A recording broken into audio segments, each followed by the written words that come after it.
we have a hotline from Atia in Manila, the Philippines. Pinakamamahal na Master at Supreme Master TV team. Pagbati mula sa Pilipinas. Nais ko pong ibahagi ang isang maliit ngunit kamangha-manghang biyayang nangyari kamakailan sa pamamagitan ng grasya ni Master.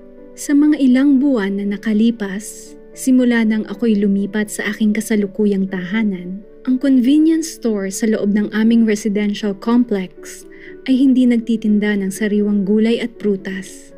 Noon, halos wala akong mabiling masustansya sa tindahan at naisip ko kung gaano kaganda sana kung magbebenta rin sila ng mga sariwang gulay at prutas. Ngunit hindi ako masyadong umasa dahil hindi naman karaniwan sa mga convenience store dito na magbenta ng sariwang ani.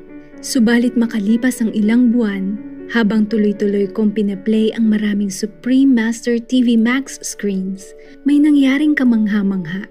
Bigla na lamang silang nagsimulang magbenta ng mga sariwang gulay at prutas at abot kaya pa ang presyo.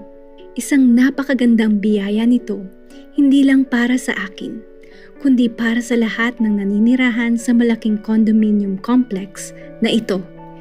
Ngayon, mas madali na para sa amin ang makabili ng masustansyang pagkain.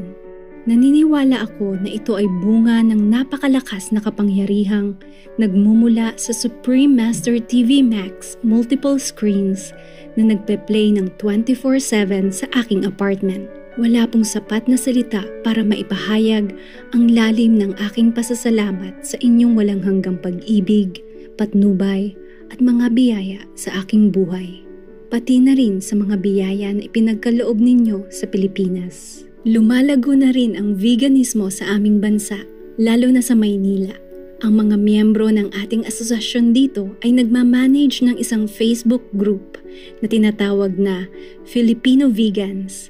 At nitong mga nakaraang taon, biglang dumami ang mga sumasali. Parami ng parami ang mga Pilipino na namumulat sa mga benepisyo ng mahabagin na plant-based na pamumuhay. At naniniwala ako na ito'y dahil sa napakalakas na espiritual na biyaya ni Master na siyang nag-aangat sa buong mundo. At para sa Supreme Master TV team, maraming salamat sa pagtulong sa minamahal nating Master sa pagpapalaganap ng mga biyaya ng Diyos at sa pagpuno sa mundo ng liwanag at positibong enerhiya. Lubos na nagpapasalamat, Althea mula sa Maynila, Pilipinas.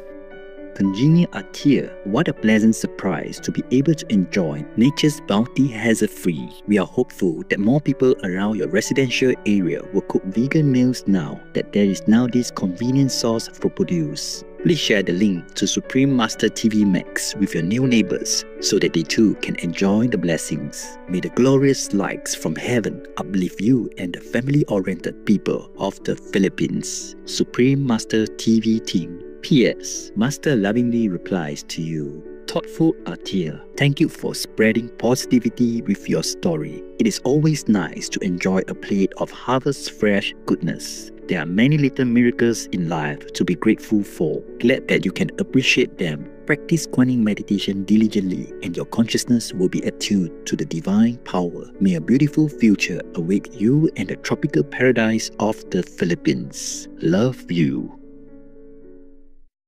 Save the most endangered, the human species, by being vegan. We welcome your hotlines, stories, and or cute-loving animal people clips. Please send them via suprememastertv.com/hotline.